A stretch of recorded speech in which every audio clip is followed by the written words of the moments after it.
माननीय मुख्यमंत्री सम्राट चौधरी जी और माननीय उप मुख्यमंत्री विजय कुमार चौधरी जी ने नेपाल से होने वाली जो चुनौतियां हैं उन तमाम चुनौतियों की जानकारी केंद्र सरकार को दी। फरक्का जल विवाद, माननीय लालू प्रसाद जी का जल संसाधन विभाग तो रिपोर्ट भेजा, लेकिन लालू जी की जुबान नहीं खुली। आपदा नीति इस बिहार के अंदर नहीं थी। नीतीश कुमार जी ने वह आपदा नीति बनाई, किसानों को राहत पहुंचाना, आधारभूत संरचना का निर्माण करना और बाढ़ पूर्व ही हम प्रबंधन करते हैं। उसके बावजूद हमारे लिए चुनौती है। हम केंद्र सरकार से नेपाल में आई तबाही को लेकर के अब बिहार के जो नेता हैं वो भी बयान देते नजर आ रहे हैं। बिहार के नेताओं की प्रतिक्रिया आनी शुरू हो गई है। कल ही आपको बताएं तो रात में बिहार के उप मुख्यमंत्री विजय चौधरी ने भी इसको लेकर के कहा कि स्थिति जल्द ही सामान्य हो जाएगी और साथ ही साथ निशांत हो गए या फिर अलग अलग बिहार सरकार के मंत्री के द्वारा लगातार बयान दिया जा रहा है।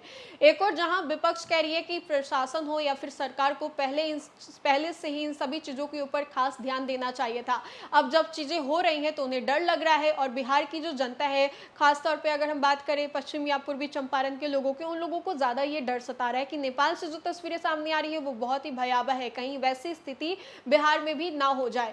अब अलग अलग जगहों पर प्रशासन के द्वारा लोगों को अलर्ट किया जा रहा है, माइकिंग के जरिए हो गया या फिर जो भी वहां पर सुविधाएं हैं उसके जरिए लोगों को ये बताया जा रहा है कि आप लोग कैसे इस स्थिति से निकल सकते हैं, क्योंकि अभी ऐसी कोई स्थिति देखने को नहीं मिल रही है, लेकिन पहले से तैयारियां की जा रही हैं क्योंकि लगभग 2 लाख क्यूसेक टन पानी जो है वो छोड़ा गया है नेपाल से बिहार और वो पहुंचा भी है। रात के 12 बजे से लेकर के सुबह 10 बजे तक के जो आंकड़े हैं पानी के वो हम आप तक लगातार साझा कर रहे थे। और ऐसे में अब आपको बताएं तो इन सभी चीजों को लेकर के जदयू एमएलसी नीरज कुमार सिंह ने क्या कुछ कहा है वो भी हम आपको सुनाएंगे। उन्होंने विपक्ष के ऊपर बड़ा हमला किया है। हमला करते हुए उन्होंने कहा है कि विपक्ष को इन सभी चीजों के बारे में सोचना ही नहीं चाहिए, सरकार जो है वो इन सभी चीजों के ऊपर ध्यान दे रही है। साथ ही साथ उन्होंने केंद्र सरकार से भी अपील की है बिहार के बारे में और कहा है कि सम्राट सरकार जो चीजों को देख रही है, लोगों को आश्वासन दे रही है कि जल्द ही स्थिति जो है वो सामान्य हो जाएगी। और इन सब चीजों को लेकर के जदयू एमएलसी नीरज सिंह का क्या कुछ कहना है, हम उनके पूरे बयान के साथ आपको छोड़े जाते हैं। माननीय नीतीश कुमार जी जब राज्य के मुख्यमंत्री बने, लगातार इस बात की कोशिश की कि भाई ये अंतर्राष्ट्रीय मसला है, इस समस्या का समाधान होना चाहिए। देश के अंदर में विदेश नीति है, राष्ट्रीय सुरक्षा की नीति है, हमको चुनौतियों का सामना करना पड़ता है। पूरा मध्यपूरा से लेकर करके पूरा इलाका मिथिलांचल का इससे प्रभावित होता है।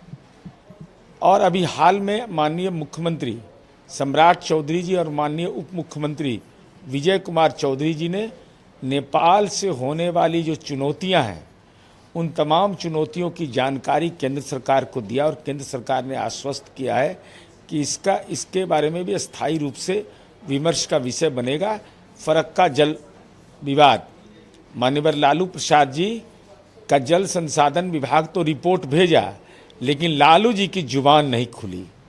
प्रधानमंत्री बना रहे थे, लेकिन फरक्का जल विवाद से जो हम बिहार को परेशानी है वह इनके चिंता का सबब नहीं था, चूँकि चारा घोटाला के अभियुक्त बन गए थे। ऐसी स्थिति में राज्य सरकार भी गंभीर है, केंद्र सरकार भी गंभीर है।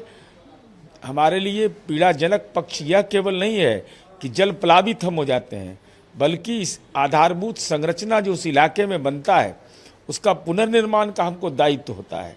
आपदा नीति इस बिहार के अंदर नहीं थी। नीतीश कुमार जी ने वह आपदा नीति बनाई, किसानों को राहत पहुंचाना, आधारभूत संरचना का निर्माण करना और बाढ़ पूर्व ही हम प्रबंधन करते हैं। उसके बावजूद हमारे लिए चुनौती है।